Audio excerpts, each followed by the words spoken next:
Hello and welcome to this home exercise video tutorial. This one is about on the floor stretching, static stretching, cool down stretching. Why should we stretch? The general idea behind static stretching is the following. Unfortunately, it's a myth. It's not going to get rid of that muscle soreness that you experience after being active anywhere between 24 hours to 48 hours after exercise, which is considered normal. It's not going to get rid of that, unfortunately. However, there's many other benefits. So what stretching can do is help injury prevention. It can help your recovery rate, so it can help you get back to the gym or exercise class feeling more recovered and ready to go again. It can also ease stiffness in muscles and joints, and it's also really good for promoting relaxation, focusing on your breath work throughout the stretch. So there's many different benefits there. Of course, increasing flexibility and range of motion being one of the most obvious ones. So I'm not going to do every stretch in full, 30 seconds on each side, holding at mild tension, although that would be what I'd advise for you guys to do. I'm just going to go through a general full body stretch on the floor that you can use as a cool down. Of course, as long as you have been cleared to do home exercise on the floor. I would recommend using an exercise mat. This carpet is quite soft, but I would recommend using an exercise mat. I haven't got one. We don't want to bruise our tailbones, do we? So I'm just going to show you each one. As I just said, I would recommend 30 seconds static hold at mild tension on left and right hand side when necessary. So the first stretch that we've got is for the back of the thigh. So just get your leg as straight as you can. If you want to get a little bit of calf stretch as well, you can bring that toe back, although you don't have to. You can have it anywhere to straight as long as you don't lock out the knee. And then you're just, without your small of your back rolling up off the floor, you bring it to a point of mild tension. You can lightly hold with your hands, but this goes across all the stretches. Never force your leg back with your hands. The area that you're stretching has to do pretty much the whole move, and then you can lightly assist with your hands. If you hold, this once again goes across all stretching. If you're holding at a position of mild tension, and as you hold you think, oh, that's getting more than mild tension now, don't say, well, Rob said 30 seconds, I've got to hold it there. Just ease off. The last general stretching point, don't pulse, because you may accidentally pulse past your range of motion, your point of mild tension, and flirt with pulling a muscle, which wouldn't be good. So this is back of the thigh stretch on the floor, always moving nice and slow into all of your stretches. You've also got knee to chest, which as you can see is stretching off this area here. It's also good for easing tension out of the lower back there. You could do with both knees together as well, as long as the small of the back isn't coming up off the floor below there.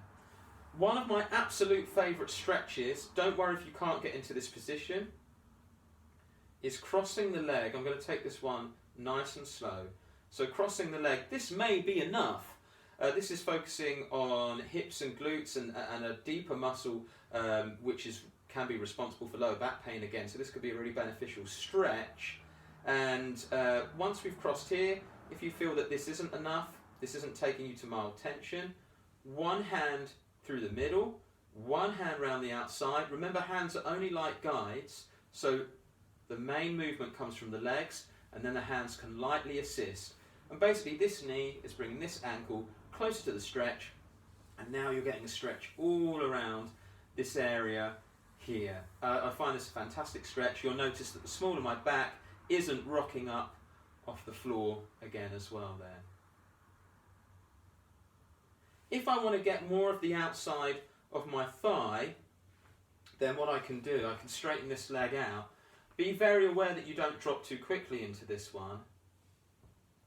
Very, very slowly you can guide the knee across. make sure that this shoulder here isn't rocking off the floor. Part of your back will come off the floor, that's lower back, that's inevitable. The straighter the leg, the more intense this stretch is going to come. But don't drop into this. I see so many people drop into this quickly, let gravity bring their leg down, and then wonder why they pull a muscle or why they get a funny sensation. Everything has got to be very, very slow. Other stretches that we've got, we can come onto our side. Anything that brings our heel towards our bottom is going to stretch out the front of the thigh here. Don't arch your back trying to lean back to grab your foot. If you can't get your foot, it might be that you can grab part of your clothing, or it might be that you don't actually have to grab anything at all. I'm actually lightly using the sofa just to keep my my foot there at the moment. Okay. Fantastic. Okay, other stretches we can show you. I'm just going to gradually bring myself to a seated position. I think it's useful to stretch out the groin. So we've got this nice meditative pose. Soles of the feet together. The closer the heels come towards the groinal area, the more intense the stretch is going to be. And then it's just pressing down very lightly. You're actually more moving down with your knees, and then it's just a light assistance with the forearms. From the side, it's all the common posture points. A neutral spine doesn't have to be directly flat, but what we're avoiding is this position or a hyperextended position. Stretching out the inner thigh and the groin there. For some upper body stretches, I would recommend each their own. I would recommend not crossing your legs. I would recommend if there's no issues, just relax the ankles out and continue to hold this position. But we're all different. If you're too tight at the hips, you can bring one leg out. Sit wherever is most comfortable for you if you're doing these exercises on the floor. Some of my favourite stretches on the floor for back. So here I've got an exaggerated curve in the upper spine. I've got my fingers laced together. I'm pressing forward. I'm not locking out my elbows, so I'm avoiding unnecessary tension in the elbow joints. And I'm looking forward. This is very similar to a standing stretch I did in another video. So if you want to, nice and easy in the transitions. You don't have to go as quick as me. As long as we're okay on wrists, knees underneath hips, you can come to this position here, which is just very lightly exaggerating that convex curve, that outward curve in your upper spine. There is a dynamic version of this as well called the cat to camel. You can do that in your warm-up or your cool-down if you want. Looking forward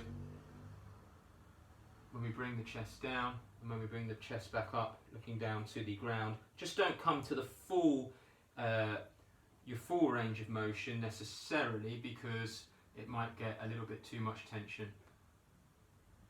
in the lower back there. Another really nice one, potentially for easing lower back pain in stages. Similar to child pose in yoga, not that I'm an expert in yoga. If you want to get a little bit more of an intense stretch here, imagine your hands are glued to the floor with exercise super glue. We're looking down, and then you can almost imagine dragging your body and your hands towards you, but they're not going to go anywhere because they're stuck to the floor, and that gets a nice stretch in the upper back there for you as well. Take your time coming out of this position here. Other stretches that I like to do for upper body that you can do on the floor.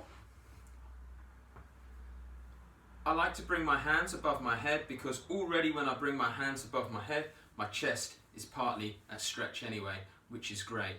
And then from here, you can actually imagine that someone is pushing your elbows ever so lightly back, so it's very much elbows back rather than the whole arm back.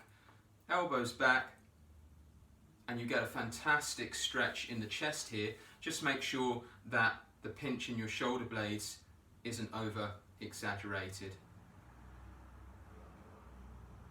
For shoulders, similar to a standing stretch that I did in another video. Bringing the arm across, make sure the shoulder doesn't come up. This shoulder, my left shoulder, always likes to do that, so I have to train it to come down. It can be that we come a bit lower, we've got a bend in the arm, and we're stretching out the side of the shoulder and the back of the shoulder there. Left and right hand side, of course.